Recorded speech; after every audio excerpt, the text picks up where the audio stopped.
Tu me prends 12 œufs. Ouais. Il me faut un beurre. Pour le pack de lait, tu fais pas comme l'autre fois. Hein. Tu le mets pas dans le sac. Parce que ça te fait trop lourd. Bah, tu le mets dans l'autre main. Mickaël, t'as pas oublié quelque chose par hasard là? Le sac? Oui. C'est ça?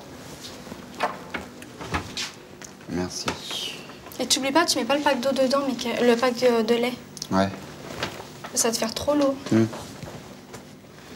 Bye bye. Hop. Oh. Victime d'un accident de mobilette il y a 6 ans, Mickaël a passé 1 mois et demi dans le coma. Depuis, il a retrouvé son autonomie, mais pas toute sa mémoire. T'es perdu? Bah, je cherche quelque chose que je trouve jamais. Pourtant, je sais où c'est, mais à chaque fois, je me paume. Je me perds, quoi. Alors là, je suis un petit peu ennuyé. Mais on va faire avec. Je crois qu'il est en bout de rayon, mais je sais plus duquel. Ah, ça peut être là. Alors, c'est pas là. Ah.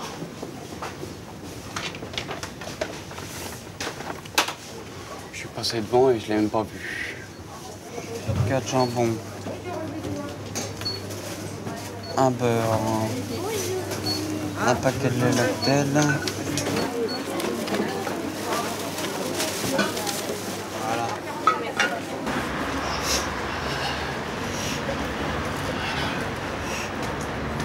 C'est lourd, Mickaël, non? Comment? C'est lourd. Bah, c'est pas tous les jours qu'on se balade avec un sac plein comme ça, quoi. Moi, tu t'avais donné un conseil pour que ce soit moins lourd. Je me rappelle plus. Ah, prendre le pack de lait de l'autre main. Mais j'ai la baguette, donc...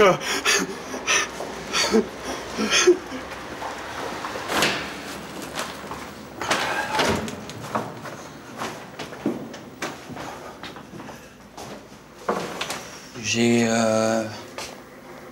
éclaté, sans le vouloir, j'ai éclaté des yaourts.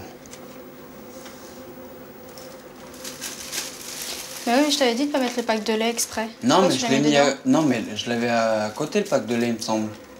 Je sais plus. Le pack de lait, tu l'avais dans ta main ou tu l'avais... Oui, il me semble. Hein. Oh, je sais plus du tout. Mais il n'y a pas tous les yaourts d'éclater. Hein. Il doit y en avoir 1 ou 2. Hein. Ça m'énerve quand tu fais des trucs comme ça. Tu dois réfléchir à ce que tu fais. Hein. Regarde, il y en a partout maintenant. Moi, tu te débrouilles. Moi, je ramasse pas.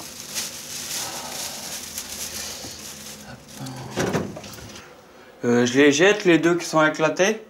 D'après toi? Bah, d'après moi, oui. Bah oui. Bah, il n'y a rien à nettoyer, alors.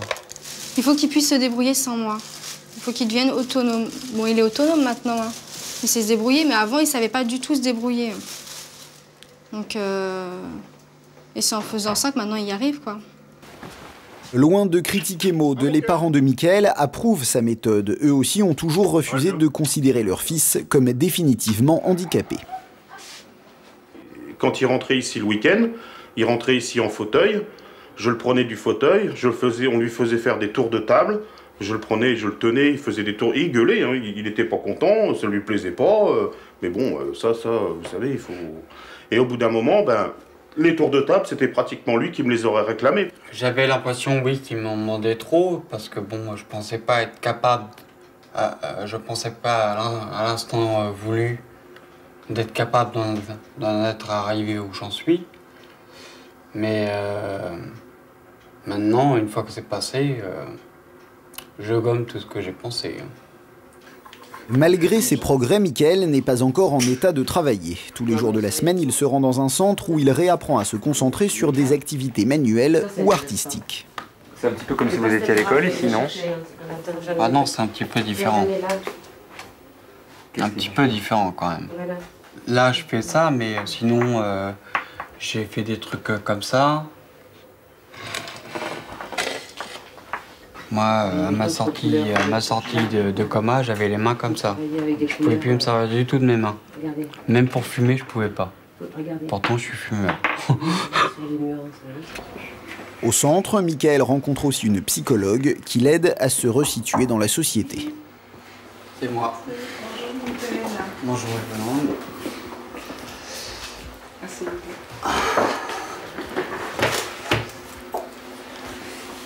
Peut-être que vous vous mettez à l'aise, il fait bon ici, non? Oui. Pourquoi pas? Ce que j'aimerais revoir ou voir, parce que je ne me rappelle pas l'avoir vu, c'est les endroits où j'ai été dans mon coma. Vous savez que c'est tout à fait fréquent, c'est même pratiquement le cas de toutes les personnes qui ont vécu comme vous un coma aussi important. Puisqu'en fait, il s'est passé une chose fondamentale pour vous dans ce temps-là. Vous étiez entre la vie et la mort. Oui. Une question qui est la plus intime pour un humain. Et là, vous n'étiez pas là pour voir ce qui se passe. Oui. Vous étiez là tout en n'étant pas là. C'est sûr. Être dans le coma, je ne pouvais pas être là. C'est un petit peu comme si il était important pour vous qu'il y ait comme ça un fil qui fasse un lien entre avant et maintenant. Oui. Métro, train, bus, Michael se débrouille seul tous les matins pour aller au centre et tous les soirs pour rentrer chez lui. Son premier réflexe alors, se connecter à Internet. Avant, il rentrait, il disait pas bonjour, il allait sur l'ordinateur. Et on le voyait plus, quoi. C'était l'ordinateur. Et un jour, bon, ça va une fois, 2 fois, une semaine, 2 semaines. Et puis après, j'ai commencé à râler. J'ai dit que c'était plus possible, qu'on avait un bébé et que... Pour des choses que j'apprécie comme l'ordinateur, je vais y passer 3 heures alors que j'aurais eu l'impression d'y passer une demi-heure.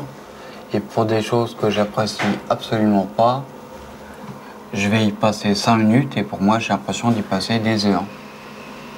Et en fait, c'est là-dedans que ça joue mal. Une fois, j'ai mis l'ordinateur, je vois 2 femmes nues en fond d'écran. Hein. Je me suis dit, ouais, génial, si j'ai mon petit frère qui vient ou quoi, c'est ce qu'il voit. Donc j'ai tout vidé. Souvent, on dit que les traumas crâniens, ils sont axés sur le sexe. Michael, c'est ce qu'il a été, mais ça a été très dur qu'il se modère, en fait, qu'il se contrôle. C'est vrai ça, Michael, vous êtes très porté sur ces choses-là? Très demandeur, on va dire.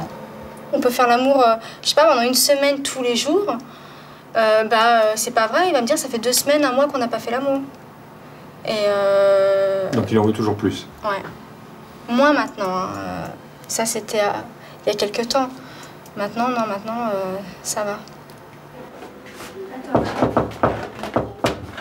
Aujourd'hui, c'est l'anniversaire de Clément, le fils de Maud et Michael, né bien après l'accident de son papa. Pour fêter ses 2 ans, Maud a invité son père et sa compagne, ainsi qu'un ami d'enfance de Michael. Du coup, Delphine, tu fais les photos? Ou tu les fais?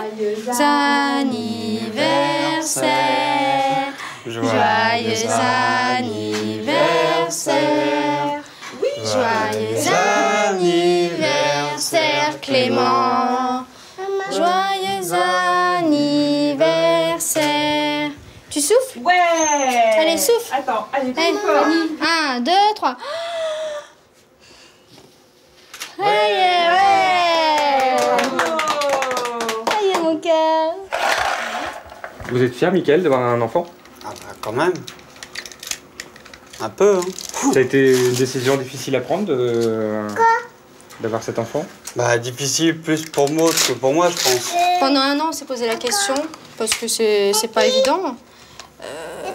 Il faut assumer l'handicap de Michael, plus un enfant. On ne savait pas comment Michael réagirait envers l'enfant, par rapport aux pleurs, par rapport à...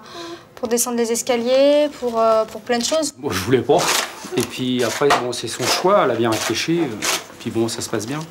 Mais depuis qu'il est arrivé ici, il s'est beaucoup amélioré. On progresse. Tous les jours. Tous les jours. Ouais.